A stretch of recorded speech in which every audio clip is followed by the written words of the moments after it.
दोस्तों, ऐसा कितनी बार हुआ है कि आपके सामने कुछ बुरा हो रहा हो और आपने उस बुराई से बचने के लिए उसे नजरअंदाज कर दिया और अपने रोज के कामों में लग गए। हम सभी ने यह कभी ना कभी अपनी जिंदगी में शायद किया ही होगा। पर क्या हो जब वही बुरा व्यवहार आपके साथ हो रहा हो और ऐसे ही बाकी लोग आपको नजरअंदाज करके अपने काम करने लगे हैं। जब कोई आपको धमका रहा हो कि सच अगर आपने किसी को बताया तो आपको नुकसान पहुंचेगा क्या, फिर भी आप सच बोलेंगे क्या? फिर भी आप खुद के हक और सच के लिए लड़ेंगे? दोस्तों, कई बार सच बोलने के लिए बहुत हिम्मत की जरूरत होती है और यह हिम्मत जो गलत के सामने खड़े होने के लिए जरूरी है। यह हिम्मत अपने अंदर लाना बहुत मुश्किल हो सकता है। क्या लगता है आपको कितने लोग ऐसी परिस्थिति में सच बोलने की हिम्मत करेंगे? दोस्तों, आज की इस बौद्ध कहानी के माध्यम से हम यही सीखेंगे कि चाहे परिस्थिति कितनी भी कठिन क्यों ना हो, सच बोलना और गलत का सामना करना कितना जरूरी होता है। और हम देखेंगे कि आज के हमारे इस कहानी के युवक ने कैसे हिम्मत जुटाई और सच का साथ दिया, तो बिना किसी देरी के शुरू करते। एक बार की बात है, एक नगर में एक युवक रहता था जो बहुत ही अच्छा था, जो स्वभाव का बहुत ही सीधा और मन से बहुत ही सरल था। वह न तो किसी से लड़ाई झगड़े करता था और ना ही किसी को कभी भला बुरा कहता। वह लोगों की मदद भी किया करता, लेकिन फिर भी कुछ लोग उसे भला बुरा कहते हैं। इस पर वह मुस्कुराकर वहां से चला जाता है जहां वह नौकरी किया करता था। वह सेठ भी उसे बहुत कम तनख्वाह दिया करता था।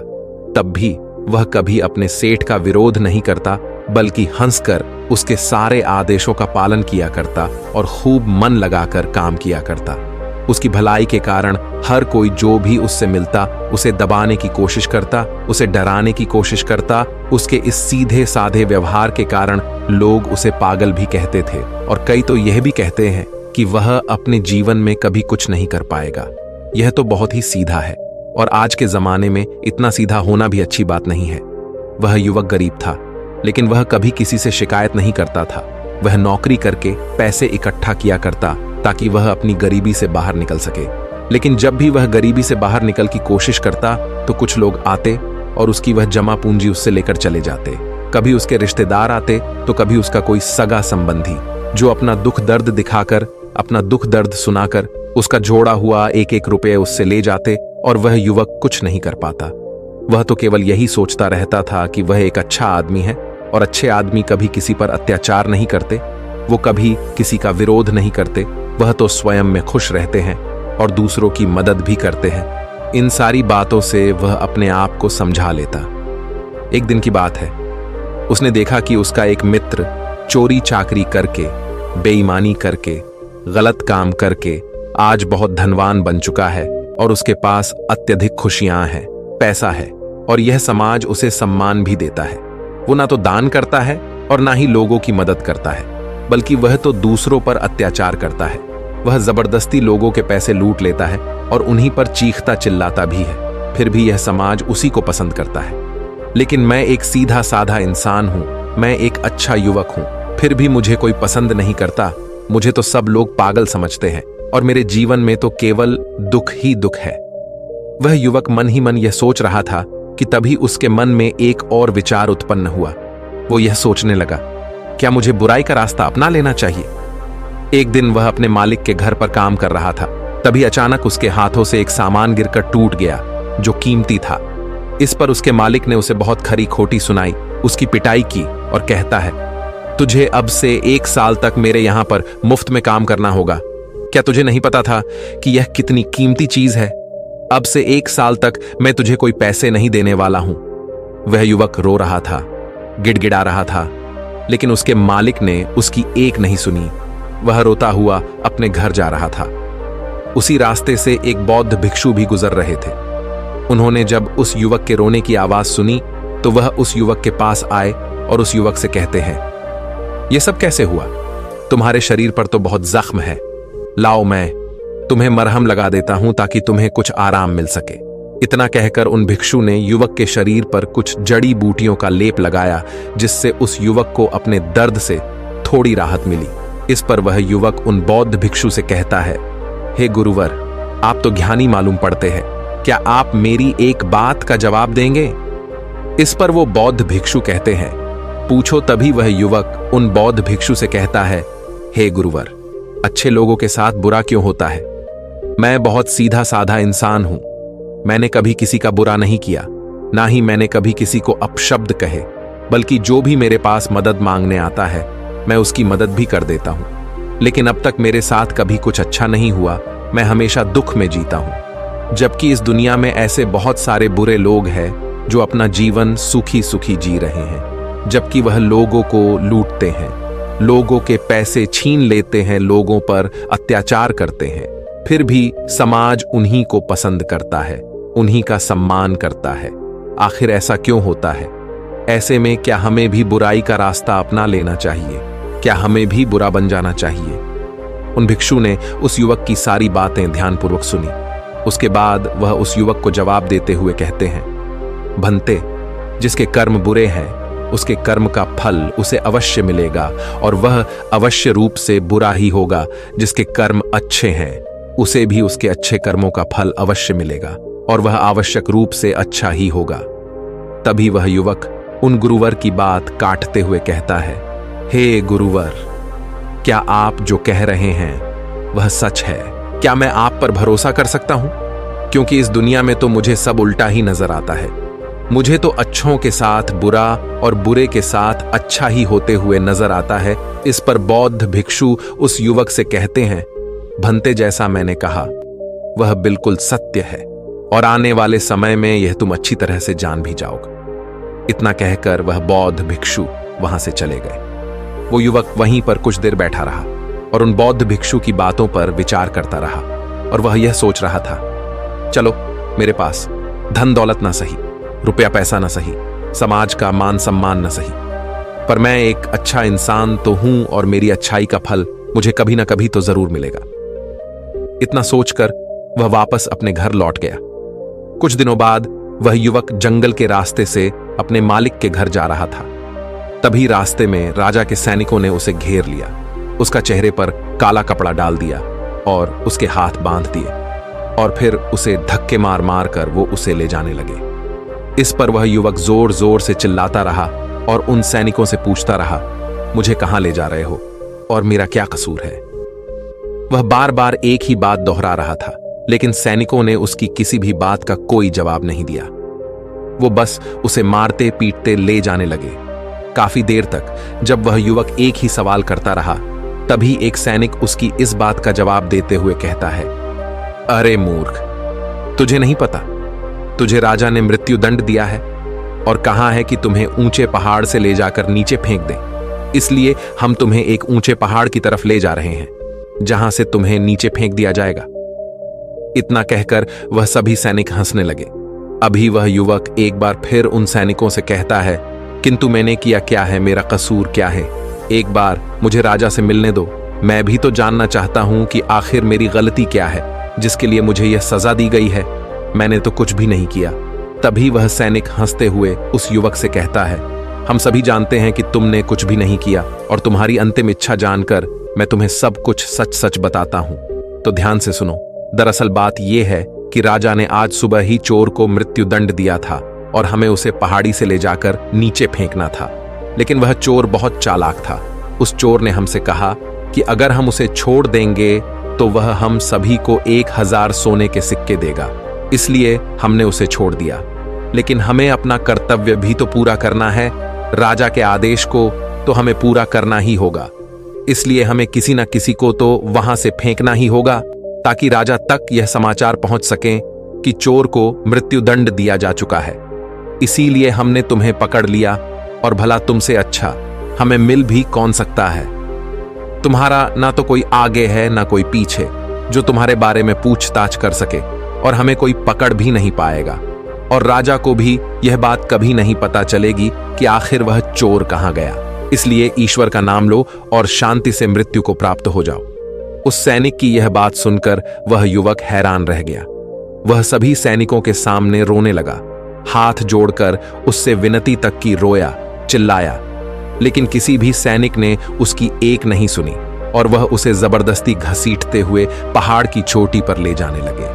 वह चिल्लाता रहा कि मुझे छोड़ दो, मुझे जाने दो, मैंने कुछ नहीं किया। लेकिन उसकी बातों का किसी पर भी कोई फर्क नहीं पड़ा।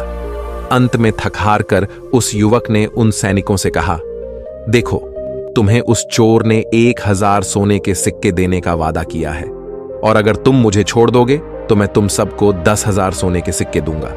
इस पर एक सैनिक जवाब देते हुए कहता है, अच्छा, तो अब तुम मुझे पागल बनाने की कोशिश कर रहे हो? तुम्हें क्या हम मूर्ख लगते हैं? तुम एक मामूली से अधिकारी हो और तुम्हारे पास इतना सारा धन कहां से आएगा? इस पर वह युवक उन सैनिकों से कहता है कि तुम मेरे साथ चलो, मैं तुम्हें दिखाता हूं मेरे पास बहुत धन है, और यदि मेरे पास धन ना मिले तो तुम मुझे एक बार फिर से यहां ला सकते हो, नहीं तो तुम चाहो तो मुझे वहीं मार सकते हो। तुम्हारे पास तो हथियार भी हैं, और मैं बिना किसी हथियार के तुम सभी का क्या बिगाड़ पाऊंगा? उस युवक की यह बात सुनकर वे सभी सैनिक एक बार के लिए सोच में पड़ गए। उन सभी ने आपस में मिलकर विचार किया और युवक से कहा, ठीक है, हम तुम्हारी बात मान लेते हैं, लेकिन मेरी एक बात याद रखना, यदि हमें धन नहीं मिला तो हम तुम्हें वहीं पर मार देंगे। चलो हमें दिखाओ वह धन कहां पर है। इस पर वह युवक कहता है, उससे पहले मेरी आंखों से ये काला कपड़ा तो हटाओ, इसके बिना मैं आपको रास्ता कैसे दिखा पाऊंगा। उन सैनिकों ने उस युवक की बात मान ली और उस युवक के सिर पर से वह काला कपड़ा हटा दिया गया। उसके बाद वह युवक उन सभी को एक गुफा में ले जाता है। वह युवक उस गुफा से भली भांति परिचित था। वह गुफा देखने में तो बड़ी सीधी सी लगती थी, लेकिन अंदर से वह एक भूल भुलैया थी। जो भी उसके अंदर एक बार चला जाता, वहां से बाहर निकलना उसके लिए नामुमकिन था।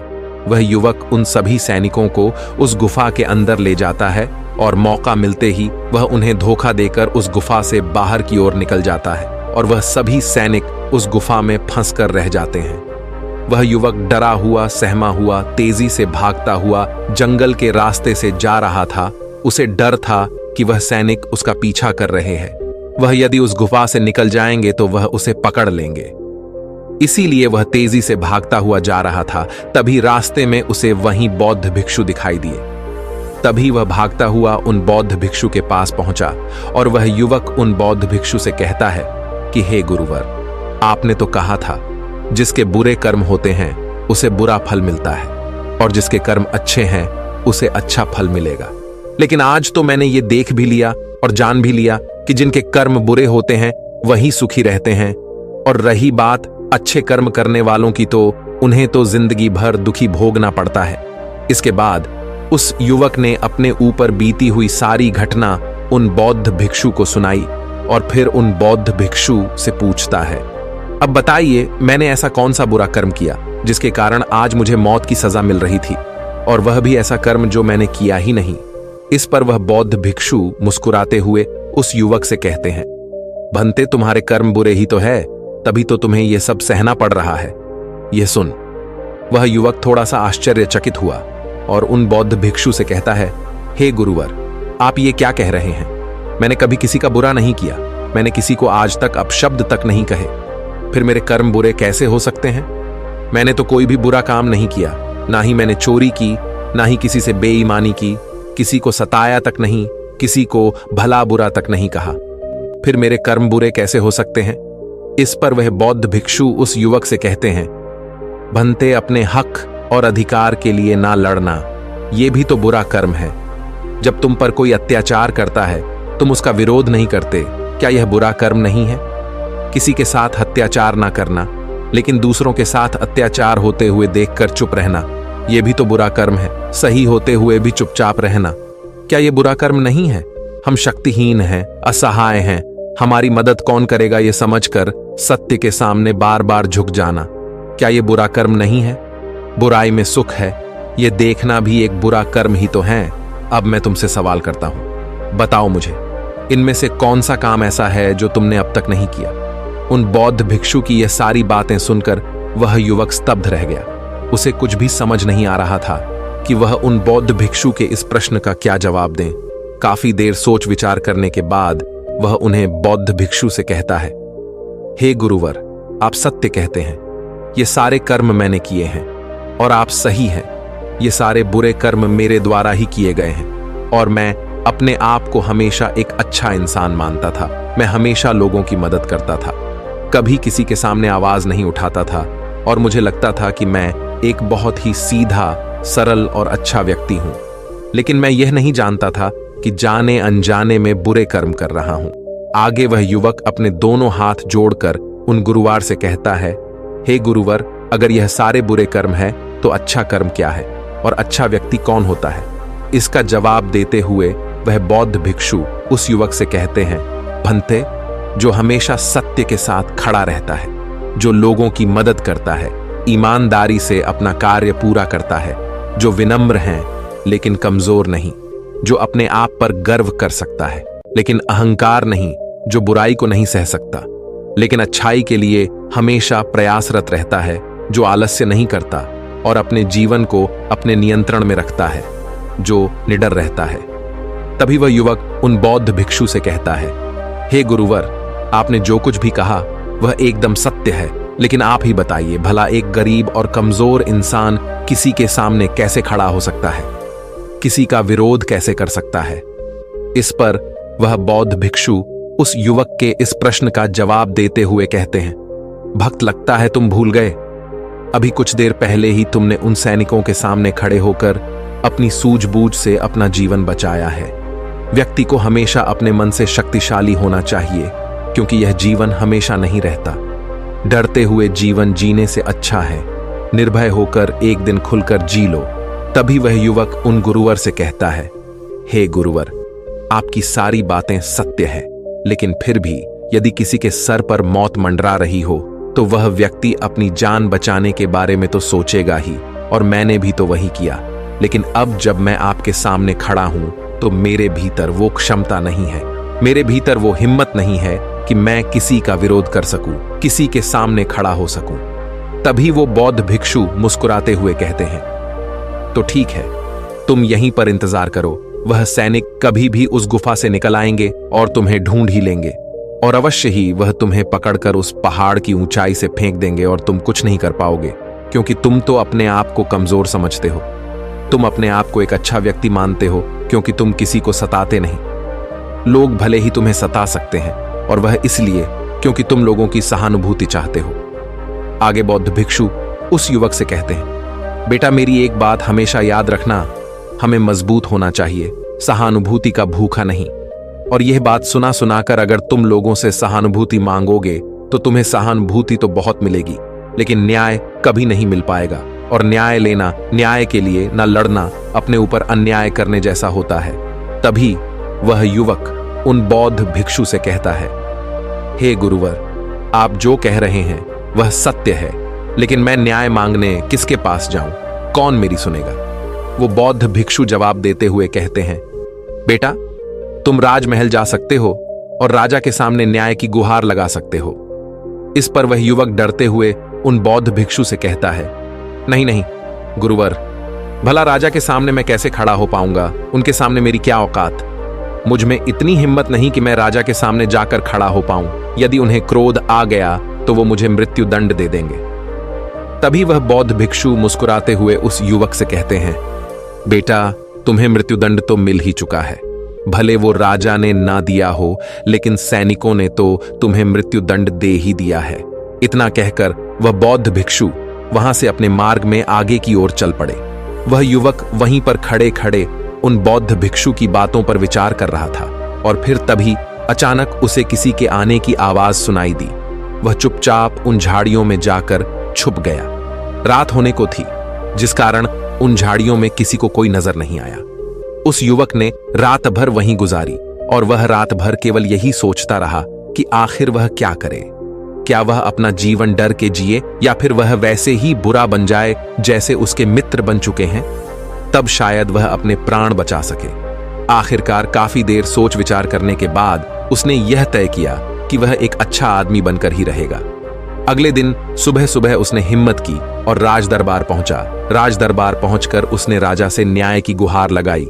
दरबार लगा और उस युवक को दरबार में पेश किया गया। राजा ने उस युवक से पूछा, कहो, क्या तकलीफ है? किसने तुम पर अत्याचार किया?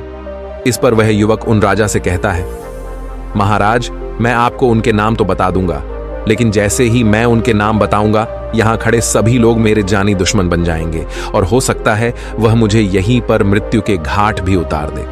राजा उस युवक से कहता है, निसंकोच हो जाओ, यह हमारा देश है, यह हमारा राजमहल है, यहां तुम्हें कोई भी कुछ नहीं कर सकता।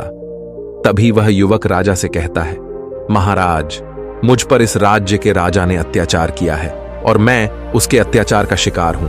राजा अपराधी है। इस बात सुनते ही राजदरबार में बैठे हुए सभी लोग अपने आसन पर से खड़े हो गए और सभी ने एक आवाज में कहा, राजन, इसे मृत्यु दंड दे दिया जाए। लेकिन राजा ने उनमें से किसी की भी एक नहीं सुनी। राजा ने कुछ देर के लिए सोच विचार किया और उसके बाद वह राजा कहता है, ठीक है, मैं तुम्हारी बात मानने के लिए तैयार हूं, लेकिन अब मैं चाहता हूं कि तुम अपनी बात स्पष्ट करो। आखिर तुम कहना क्या चाहते हो? यदि तुम्हारी बातों से यह स्पष्ट हो गया कि इस राज्य के राजा ने तुम पर अत्याचार किया है, तो उसे उसकी सजा भी अवश्य मिलेगी और वह सजा भी तुम ही सुनाओ।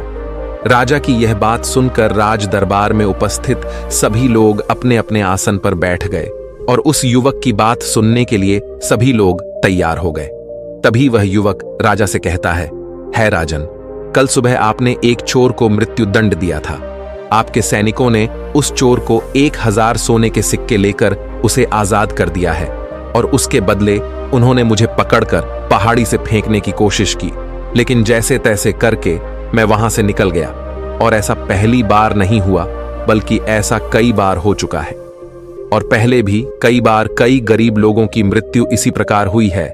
और राजा को लगता है कि राजा ने न्याय किया है, लेकिन वह राजा यह नहीं देखता कि उसके आदेश को पूरा किया जा रहा है या नहीं, क्या उसका न्याय पूरा हो रहा है या नहीं। राजा का किया हुआ न्याय किसी के लिए अन्याय बन रहा है। किसी गरीब के घर का दीपक बुझा दिया जाता है और राजा को इसकी भनक तक नहीं। राजा तो केवल अपने जीवन में मस्त है, उसे अपने महल से बाहर निकलने का समय तक नहीं है। वह बाहर निकलकर आम लोगों से मिलता तक नहीं है, उनकी समस्याओं के बारे में सुनता तक नहीं है। वह तो केवल अपने मंत्रियों और अपने अधिकारियों पर निर्भर रहता है। राजन, मेरा राजा तो मुझसे कभी मिला तक नहीं, वो मुझसे बहुत दूर है और मेरी आवाज भी उस तक कभी नहीं पहुंचती। अगर मैं बाहर खड़े उन पहरेदार को कुछ रुपए पैसे देकर अंदर न आता। उस आदमी की यह बात सुनकर राज दरबार में उपस्थित सभी लोग आश्चर्यचकित रह गए। राजा भी यह बात सुनकर बड़ा अचंभित था। तभी राजा ने मंत्री को आदेश दिया और कहा कि सत्य का पता लगाया जाए। मंत्री ने तुरंत ही राजा के आदेश का पालन किया और गुप्तचरों से पता किया कि आखिर यह जो युवक कह रहा है उसमें कितनी सच्चाई है। कुछ घंटों के बाद मंत्री को यह बात पता चल गई कि जो युवक कह रहा है वह बिल्कुल सत्य है और उसने यह बात आकर राजा को बताई। मंत्री राजा से कहता है, हे राजन, यह युवक जो कह रहा है वह बिल्कुल 100% सत्य है। जिसे चोर को आपने कल मृत्यु दंड दिया था, वह चोर तो बाहर घूम रहा था और हमने उसे एक बार फिर से पकड़ लिया है और उसने यह कबूल भी लिया है कि उसी ने सैनिकों को धन दिया था ताकि वह उसे जाने दे, और जिन सैनिकों ने वह धन लिया था हमने उन सैनिकों को भी गिरफ्तार कर लिया है। तभी राजा मंत्री से कहता है, उन सभी अपराधियों को राज दरबार में पेश किया जाए। राजा के आदेश पर उन सभी अपराधियों को राज दरबार में पेश किया जाता है। तभी वह राजा उस युवक से कहता है, हम तुम्हारे अपराधी हैं, कहो आखिर तुम हमें क्या दंड देना चाहते हो? तुम जो भी दंड हमें दोगे वो हमें खुशी खुशी स्वीकार है। इस पर वह युवक राजा से कहता है, हे राजन, आप इस राज्य के राजा हैं, दंड तो आप ही दे सकते हैं, हम तो केवल निवेदन कर सकते हैं। और मैं आज आपके पास यही निवेदन लेकर आया हूं कि आपको अपनी प्रजा का ख्याल रखना चाहिए, समय समय पर उनसे मिलते रहना चाहिए और आपसे हम जैसे गरीब लोग सीधे मिल सके, अपनी बातें कह सकें, ऐसी व्यवस्था करनी चाहिए। इस पर राजा ने मंत्री को आदेश दिया और कहा, मंत्री जी, उन दरबारियों को भी पकड़कर लाया जाए जिन्होंने इस व्यक्ति से धन लेकर इसे अंदर आने की अनुमति दी। मंत्री ने राजा के आदेश का पालन किया और उन दरबारियों को भी दरबार में पेश किया गया। राजा ने उन दरबारियों को भी नौकरी से निकाल दिया और उन्हें 3 महीने की काल कोठरी में रहने की सजा सुनाई।